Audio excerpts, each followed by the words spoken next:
Class 7 आज अपन पढ़ेंगे chapter number 3 protection of wool from sheep. इस चैप्टर में अपन ने देखा था कि जैसे वुल क्या होती है, अपन को वुल किससे मिलती है, फिर अपने वुल की टाइप्स देखी थी।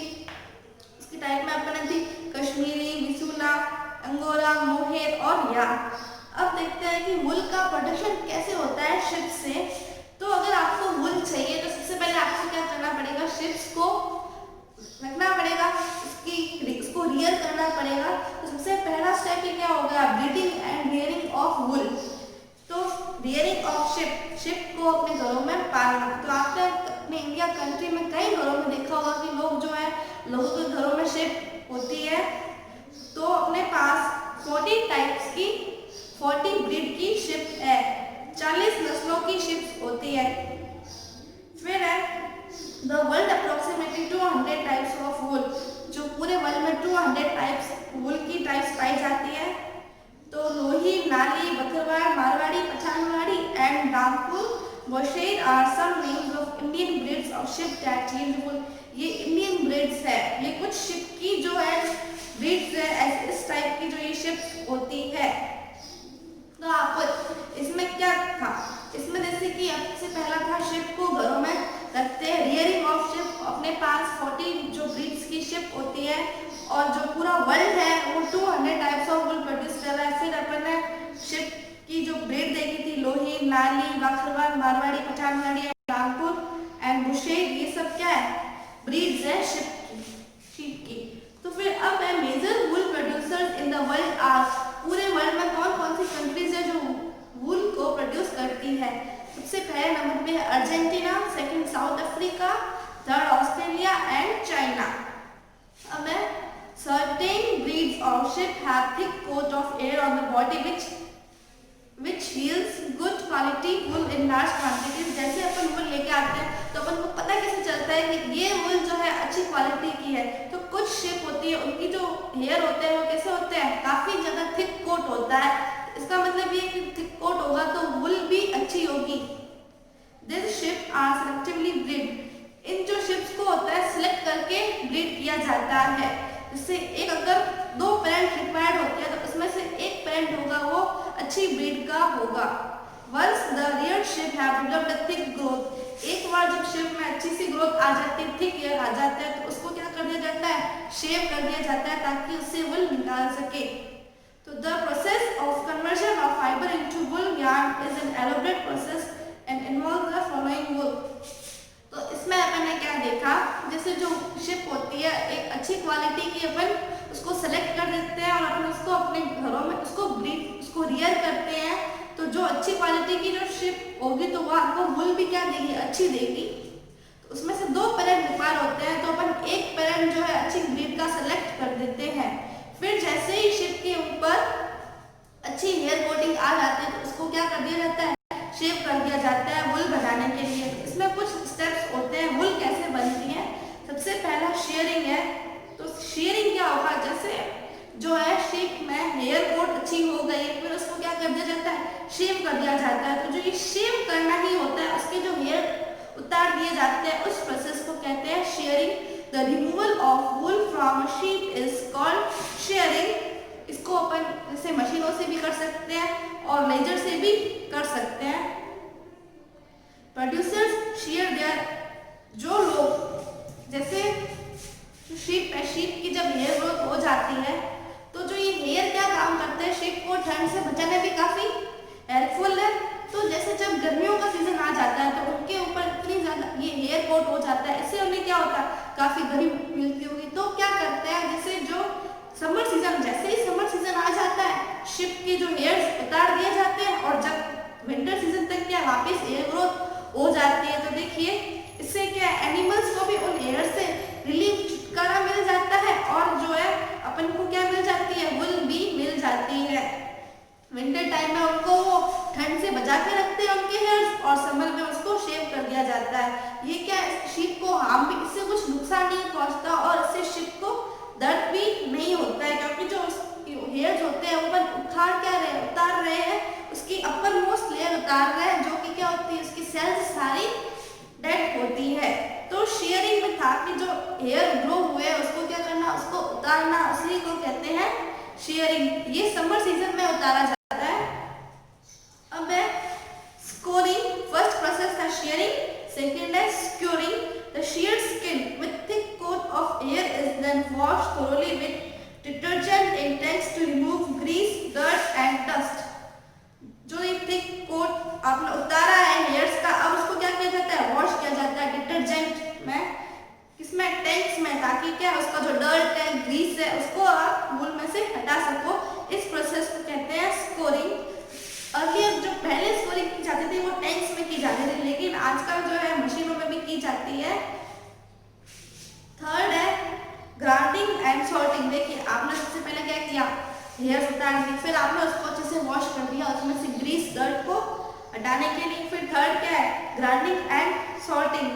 तो देखिए आपने अलग अलग शिप्स में जितनी भी आपके पास थी, आपने सबके हेयर्स उतार लिए, उसको वॉश कर दिया, स्कोरिंग कर दिया, फिर आपने क्या किया, उसको साथ में मिक्स कर देते हैं अपन। तो जो वूल्स होती है क्या होती है, सब अलग अलग होती है, उसमें से कुछ वूल अच्छी होगी, कुछ वूल खराब भी होगी, और सबका कलर भी क्या होता है, डिफरेंट कलर्स होता है। तो ऐसा तो नहीं है कि जैसे जितने भी जो होते हैं सबके हेयर्स का कलर सेम होता है, सबके हेयर्स का कलर डिफरेंट होता है। तो इस प्रोसेस में क्या होता है, देखिए एनी स्टेन, डैमेज और इंफीरियर वूल इज रिमूव।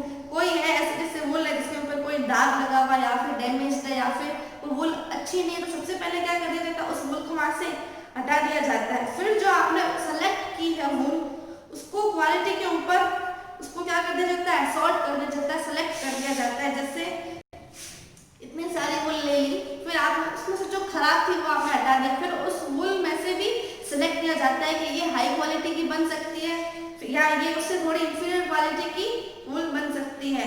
तो उसकी फाइननेस, लेंथ, वीविंगनेस और कलर के बेसिस पे फिर उसको सॉर्ट करते हैं, ग्रुपिंग करते हैं। अब है रिमूविंग बर्ड्स। जो वूल के ऊपर जो कटीलापन होता है, बर्ड्स होते हैं, ये सॉफ्ट और फ्लफी फाइबर्स होते हैं। वूल में जो होते हैं कुछ सॉफ्ट और फ्लफी फाइबर्स होते हैं, तो इन्हें मिटाना काफी जरूरी है। तो रिमूविंग बर्ड फिर है, इसको बर्ड्स को रिमूव किया जाता है, ठीक है। अब है कार्डिंग। तो जैसे ही वूल क्या हो जाती है, ड्राई हो जाती है, देखिए पहले आपने हेयर हटाए, फिर उसको क्या किया, वॉश किया, फिर उसको आपने सॉर्ट किया, ग्रुप में से जैसे जो खराब थी आपने उसको हटा दिया। फिर जब जैसे ही वूल जो है सूख जाती है, उसको क्या किया जाता है, रोलर से पास किया जाता है, जिसके क्या होते हैं, थिन वायर टीथ होते हैं। फिर जो वूल क्या होती है, उलझी हुई वूल होती है, उसे सुलझा दिया जाता है और उसे एक फ्लैट शीट में अरेंज किया जाता है, जिसे कहते हैं वेब। फिर जो है इस वेब को नैरो अनट्विस्टेड फाइबर्स में चेंज किया जाता है, जिन्हें सिल्वर्स कहते हैं, और इस प्रोसेस को कहा जाता है कार्डिंग। तो इसमें आपको क्या समझ में आया कि जैसे जब वूल सूख जाती है तो उसको रोलर में पास किया जाता है, जो वूल को क्या किया जाता है, सुलझाया जाता है, और जो शीट में चेंज किया जाता है उस शीट को कहते हैं वेब। फिर उसको वेब में क्या किया जाता है, नैरो अनट्विस्टेड फाइबर्स में चेंज किया जाता है, जिस प्रोसेस को उसे कहते हैं सिल्वर, और इस पूरे प्रोसेस को कहते हैं कोडिंग, ठीक है। फिर जो ये सिल्वर और continuous ropes are then form, फिर जो ये रोप्स बनी है उसे क्या करते हैं, by the use of steel finger which divide the wool and roll the strands on top of one another, coarse fibre are then twisted into rope like structures, a process called roving. तो जो मोटे fibres होते हैं उसको किस में change किया जाता है, एकदम रोप लाइक स्ट्रक्चर्स में चेंज किया जाता है, इस प्रोसेस को कहते हैं रोविंग। फिर जो फाइनल वॉर्म्स थे, एकदम पतली पतली जो फाइबर थे, उसको क्या किया जाता है, कॉम किया जाता है, कंघी किया जाता है, और उसको यार्न में लपेटने के लिए तैयार किया जाता है। फिर है डाइंग। तो जो आपको हेयर्स मिल रहे हैं, फिर आपने उसको चेंज तो उसे लपेट तो लिया, अब उसे क्या करते हैं अपन, डाई करते हैं। जैसा कलर आपको चाहिए, जैसे आपको रेड कलर की वूल चाहिए तो उसके ऊपर क्या किया जाता है, डाई किया जाता है। जैसे शिप की नेचुरल हेयर कलर कैसा होता है, या तो व्हाइट हेयर्स होंगे या ब्राउन या फिर ब्लैक। फिर उसको अलग अलग, तो अपन तो क्या करते हैं, स्वेटर तो अपन अलग अलग तरीके की वूल्स चाहिए, तो जैसा कलर आपको चाहिए उसके अकॉर्डिंग उसको अलग अलग कलर्स में डाई किया जाता है। फिर है मेकिंग यार्न। अब उसके यार्न बनाए जाते हैं, उसको लपेटा जाता है। Next the wool is strengthened and combed and spoon into yarn. पहले क्या करते हैं, वूल को स्ट्रेट करते हैं, फिर उसको कॉम करते हैं और उसको यार्न में लपेट दिया जाता है। The process of yarn making depends on the length of the fiber। देखिए जब रहता है तो उसकी जो लेंथ के बेसिस पे उसको स्पिन करते हैं। अगर उसकी लेंथ काफी ज्यादा है तो अपन उसका स्वेटर बना सकते हैं। Long fibres are used to make woollen yarn for sweaters and other garments. तो जो लॉन्ग फाइबर्स होते हैं वो स्वेटर बनाने के लिए काम में लिया जाता है। शॉर्ट फाइबर्स होंगे उसको क्या किया जाता है, जैसे जो एथलीट्स के लिए जो अटायर बनाए जाते हैं तो वो शॉर्ट फाइबर से बन सकते हैं। इससे क्या होता है, जैसे जो प्रिस्पिरेशन होता है, जो एथलीट्स अटायर पहनते हैं इससे उनकी बॉडी को ब्रीथ लेने में आसानी होती है। अब अपन पढ़ेंगे सिल्क। जो सिल्क है smooth fibre made of the protein secretion from Bombyx मोरी और सिल्क वॉर्म। तो जो सिल्क क्या है, स्मूथ फाइबर होता है काफी, जो कि क्या होता है प्रोटीन से बना हुआ होता है। सिल्क वॉर्म्स के कीड़े होते हैं उससे ये सिल्क अपन को मिलता है। सिल्क क्या है, नेचुरल एनिमल प्रोडक्ट है। Animal product natural and therefore quite costly. देखिए जो एनिमल प्रोडक्ट्स होते हैं वो काफी कॉस्टली होते हैं, तो सिल्क एनिमल प्रोडक्ट है इसलिए काफी कॉस्टली है। Silk production requires continuous monitoring and feeding. जैसे अगर आप सिल्क प्रोडक्शन करते हो तो आपने क्या किया, सिल्क के कीड़ों को पहले आपको उसको अच्छे से केयर करनी पड़ती है, तभी जो क्या काफी इफर्ट लगता है। इसलिए क्या जो सिल्क क्या होती है काफी महंगी होती है और उसको जैसे हम इतने सारे कीड़े पाले लेकिन मिलता क्या है, काफी कम सिल्क मिलता है। इसीलिए सिल्क क्या होता है काफी ज्यादा कॉस्टली। क्या होता है, एक स्मूथ फाइबर होता है जो कि प्रोटीन सीक्रेशन से बना होता है, जो बॉम्बेक्स मोरी भी कह सकते हैं जिन्हें, या फिर सिल्क वॉर्म, सिल्क के कीड़े। सिल्क जो है नेचुरल एनिमल प्रोडक्ट है इसीलिए क्या है क्वाइट कॉस्टली, क्योंकि अभी अपने चैप्टर के स्टार्टिंग में ही पढ़ा था कि जो एनिमल प्रोडक्ट होते हैं वो कॉस्टली होते हैं। सिल्क प्रोडक्शन रिक्वायर्ड, जैसे अगर आप सिल्क प्रोडक्शन कर रहे हो तो आपको क्या करना होगा, सिल्क के जो वॉर्म्स है उनके ऊपर कंटिन्यू मॉनिटरिंग करनी पड़ेगी, उसको प्रॉपर से फीड करना पड़ेगा। इसमें काफी ज्यादा एफर्ट लगता है और आप इतना ज्यादा एफर्ट क्या और इसमें आपको रिजल्ट क्या मिलता है, काफी स्मॉल अमाउंट मिलता है थ्रेड का। अब मैं हिस्ट्री ऑफ सिल्क, सिल्क आया कहाँ से, तो द प्रोडक्शन ऑफ सिल्क का प्रोडक्शन ओरिजिन हुआ है वो चाइना से हुआ है। अकॉर्डिंग टू चाइनीज लेजेंड, एक रहस्यमय घटना के बेसिस पे बता रहे कि एक लेडी थी साई लिंग शी, जो जिसे क्या है सिल्क का गॉडेस माना जाता है, क्योंकि इसको पूरा क्रेडिट उसी को जाता है कि सिल्क का आविष्कार उसी ने किया है। उसने स्टोरी क्या कहती है कि जब वो क्वीन थी, गॉडेस ऑफ सिल्क, ये जो लेडी थी ये मालबेरी ट्री के अंदर बैठी थी।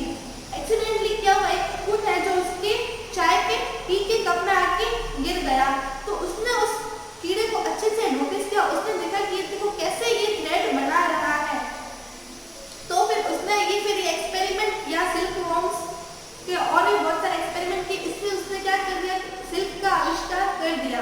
तो उसने देखा थोड़े टाइम तक तो क्या उसने को सीक्रेट रखा, फिर क्या धीरे धीरे फिर वो अचानक की सिल्क का नॉलेज पूरे वर्ल्ड में फैल गया और इंडिया तक आते आते 300 AD हो गए। तो इसमें अपन हिस्ट्री ऑफ सिल्क में क्या था, इसको गॉडेस ऑफ सिल्क कहा जाता है, लेडी है साई लिंग शी, इसको क्रेडिट जाता है। क्या हुआ था, इसके साथ एक्सीडेंट, एक घटना घटी थी। ये मालबेरी ट्री के नीचे बैठी थी, अचानक एक कुकुन है जो उसके चाय के कप में आके गिर गया। तो उसने उस कीड़े को अच्छे से नोटिस किया और देखा कि कैसे ये धागे बना रहा है। फिर उसने ये काफी सारे एक्सपेरिमेंट किए 2400 BC तक। इसी से उसने सिल्क का आविष्कार कर दिया। पहले तो उसने ये सीक्रेट रखा कि मैं किसी को नहीं बताऊंगा, लेकिन बताऊंगी, लेकिन धीरे धीरे क्या ये पूरे वर्ल्ड तक फैल गया, ट्रेडर्स तक, और इंडिया तक आते आते 300 AD हो गए थे। अब मैं life cycle of a silk mood, silk mood का लाइफ साइकिल कैसा है। सबसे पहले क्या होगा, फीमेल जो होगी वो एग्स देगी, ओके, एग दिया। फिर व्हेन द एग हैचेस, जब एग हैच हो जाता है तो उसमें से कैटरपिलर आता है। This is the silk form and larva, वो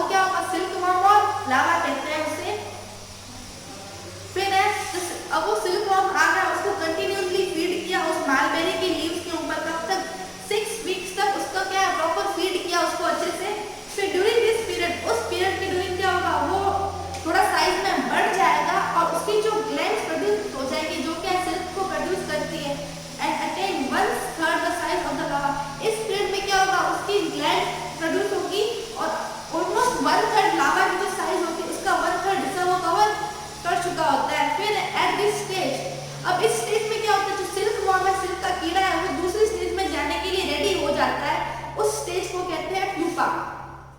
A pupa grows and changes inside the cocoon. pupa grow होता है और किसमें change हो जाता है, cocoon के अंदर change हो जाता है. A few weeks later, कुछ वीक बाद क्या होता है, cocoon खुलता है और उसमें से एक adult कीड़ा बाहर आता है. In 4 to 6 days, 4 से 6 days के अंदर the female moth lays. फिर वापस 4 से 6 days में फीमेल वो एग देगी. कितने एग देगी, अराउंड 400 एग्स देगी और दूसरी लाइफ साइकिल स्टार्ट होगी. ऐसे जैसे एक कीड़ा उसने फिर वापस को एडल्ट बना, उसने वापस अंडे दिए, ये साइकिल ऐसे ऐसे चलता रहता है. If the silkworms are allowed to mature and break through the cocoon, अगर silkworm को अगर cocoon के अंदर रहने देते तो वो क्या करेगा, देखिए वो जो सिल्क आपकी बनी उसको पूरा वो खराब कर देगा. इससे आपकी सिल्क की क्वालिटी क्या हो जाएगी, खराब हो जाएगी. इसीलिए cocoon को पहले से उससे अलग कर देते हैं. उसको क्या कर देते हैं, गर्म पानी में डाल देते हैं, जिससे वो cocoon है वो डिस्ट्रॉय हो जाता है. तो अभी अपना लाइफ साइकिल पढ़ा सिल्क मोथ का. अब अपन देखते हैं सेरीकल्चर क्या होता है. The production of cocoon from the filament is called sericulture. cocoon का प्रोडक्शन करना उसके फिलामेंट से होता है sericulture. Different type of silk with different textures are obtained from varieties of silk. अलग अलग तरीके के जो कीड़े होते हैं उनसे अलग अलग तरीके का सिल्क आपको मिलता है. जैसे मुगा सिल्क, तसर सिल्क, कोसा सिल्क, ये सब क्या सिल्क की डिफरेंट वैरायटीज है, जिसे क्या अलग अलग कुकुन्स के द्वारा बनाया गया है. इसमें सबसे कॉमन पता है कौन सी सिल्क मूथ है, मालबेरी सिल्क मूथ. फिर the silk fibre obtained from this is of very good quality. इस सिल्क मूथ से जो आपको सिल्क फाइबर मिलता है वो काफी अच्छी क्वालिटी का होता है. तो देखिए क्या होता है, एक फीमेल एग देती है 100 ऑफ, एक ही टाइम में कितने 100 ऑफ एग्स विद 400 एग्स मान लो उसने दिए, ठीक है. फिर है these eggs are placed in a open container. इस एग्स को कहाँ डाला, ओपन कंटेनर में डाला या फिर वुड में, वुड का जो ओपन कंटेनर होगा या फिर कार्डबोर्ड में आपने उस एग्स को डाल दिया. फिर आपने उस एग्स को मॉइस्ट कंडीशन दी, वार्म दिया और वेंटिलेटेड प्लेस पे रखा, ठीक है. और वो टेम्परेचर कितना होना चाहिए, 85 डिग्री फ़ारेनहाइट का आपने टेम्परेचर वहाँ पे रखा. तो उस प्रोसेस को क्या बोलते हैं, इनक्यूबेशन. मतलब जो आपने एग्स थे, एग्स लेके कहाँ डाले, एक वुड में डाले, फिर उसको वार्म और मॉइस्ट कंडीशन आपने दी, टेम्परेचर 85 तक का मेंटेन रखा. इस प्रोसेस को कहते हैं इनक्यूबेशन. फिर है आफ्टर हैचिंग द सिल्कवर्म्स आर, फिर वो जो टेम्परेचर आपने रखा फिर उसको क्या किया, हैच किया. एग्स को हैच करना पड़ता है. तो सिल्कवर्म्स में चेंज हो गए. फ्रेशली चॉप्ड मैनबेरी लीव्स में फिर उस सिल्कवर्म को रखा फॉर 6 वीक्स. कितने वीक्स तक, 6 वीक्स तक. आपने देखा कि जो कीड़े उनमें क्या हो जाएंगे, खाना खाएंगे और थोड़े से साइज में बढ़ जाएंगे. At the end of this period, फिर इस पीरियड के एंड में क्या हो जाएगा, वो रेडी टू वो सिल्क में लपेटने के लिए तैयार हो जाते हैं. ब्रांचेस ऑफ ट्रीज और shrubs are placed in the rearing houses. जैसे ये अपन ने क्या है कि अभी इसको आर्टिफिशियली ग्रो किया है ना, अपन ने उसको एग्स को उसके अंदर रखा. इसमें क्या अपन रखते हैं, जो ट्रीज की ब्रांचेस होती है या फिर shrubs होती है वो अपन उस rearing हाउस में रख सकते हैं. The worm climb these branches, जो कीड़े होते हैं उस ब्रांचेस के ऊपर क्लाइंब करते हैं और कुकुन बनाते हैं. Out of one continuous thread taking about 8 days for. इस प्रोसेस को 8 days लगते हैं. इसी प्रोसेस को कहा जाता है spinning of the cocoon. Cocoon का स्पिन करना है. इसमें जैसे अपन ने क्या किया, अभी अपन ने इसमें साइकिल पढ़ा, फिर अपन ने देखा कि अपन ने एग लिए, कंटेनर में रखे, ठीक है, उसको 85 डिग्री तक का टेम्परेचर दिया. फिर क्या उसको जैसे खाना खिलाया तो अपन ने देखा कि वो जो कीड़े हैं साइज में बढ़ रहे हैं. फिर वो उसके ऊपर अपन ने क्या कर दिया, जैसे उसकी ट्रीज की ब्रांच वगैरह रख दी ताकि उनको ऐसा ना लगे कि ये नेचुरल नहीं, उनको अपने घर जैसा ही लगे. तो वहाँ पे वो कीड़े वहीं पे क्लाइंब करते हैं और वो रेडी होते हैं. अबाउट 8 days लगते हैं उसको रेडी होने के लिए, लपेटने के लिए. तो इस प्रोसेस को कहा जाता है spinning of the cocoon. Cocoon को स्पिन करना. फिर है the cocoons are collected and put into. फिर जो कुकुन्स होते हैं उसको कलेक्ट कर देते हैं और उसको क्या कर देते हैं, हॉट वाटर के अंदर पास कर देते हैं और उसको सन की जो है हीट में रख देते हैं. इससे क्या होगा, दिस किल द सिल्कवर्म. इससे सिल्क के कीड़े मर जाएंगे और सिल्क फाइबर होंगे वो थोड़े से लूज हो जाएंगे. The fibres are taken out and unwound from the cocoon. फिर जो कुकुन से जो फाइबर्स होंगे वो ले जाएंगे और उसे जो निकाल दिए जाएंगे. इस प्रोसेस को कहते हैं रीलिंग. जैसे जो आपको सिल्क मिला है उसको कीड़ों से क्या कर देना, अलग कर देना. तो उस प्रोसेस को कहते हैं रीलिंग. ये मशीनों के द्वारा किया जाता है. फिर जो आपको फाइबर मिला है उसको लपेट लेना सिल्क थ्रेड्स में. ओके, जब वो फिर वो थ्रेड को किसमें चेंज कर दिया, सिल्क के अंदर. तो ये पूरा प्रोसेस था